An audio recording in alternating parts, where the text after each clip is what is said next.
out. I've been putting on a show. I've been training for like 10 weeks now. I'm just really proud of all the guys. Do you feel like you made progress today based on what you did in Indianapolis as well? Yeah, for sure. I think you just checked off that benching box. That's all I really needed to do. And now I'm ready for my private workouts, my visits, and all that. Excited for the next step in the process. What was Did that you get the number you wanted? Around there, yeah. I know it's like kind of shoot for like 20 and above, and so 22, she'll play.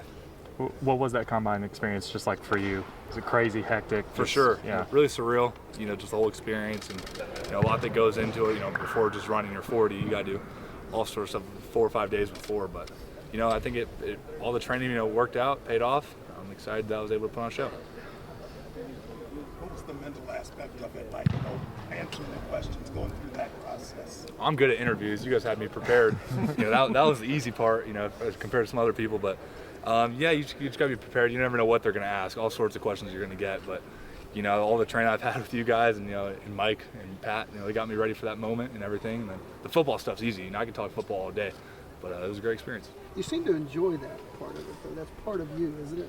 Yeah, you got to make the most of it. I'm sure you guys get some people, who don't want to be up here. But I try and make your jobs easier. Hopefully you guys can make mine.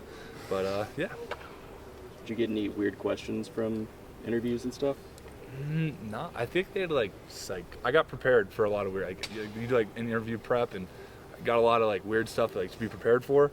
But no, not really. I think they've got since there's been attention brought to it. I think the GMs and coaches. I feel all right, maybe we should not ask if their mom's hot because that's a weird question. So it's I think they stopped doing that.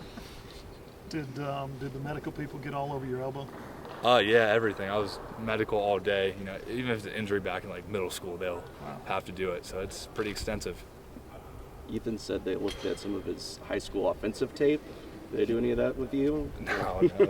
Just getting the full scope? They think Ethan could play some fullback. They wanted to see him catch some balls out here today and look pretty good. So unfortunately, no. But I'll do it if they need me to. I'm trying to stick to linebacker right now.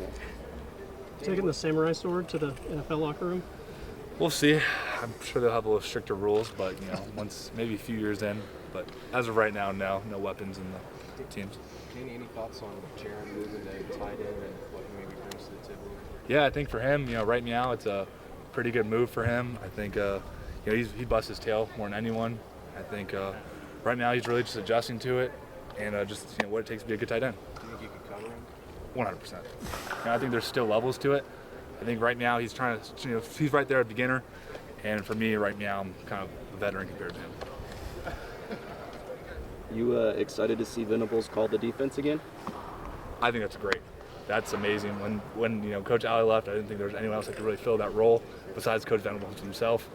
He's just, like he said, he's good at doing it. He's damn good at it, and he is literally one of the best. So there's no one else like him.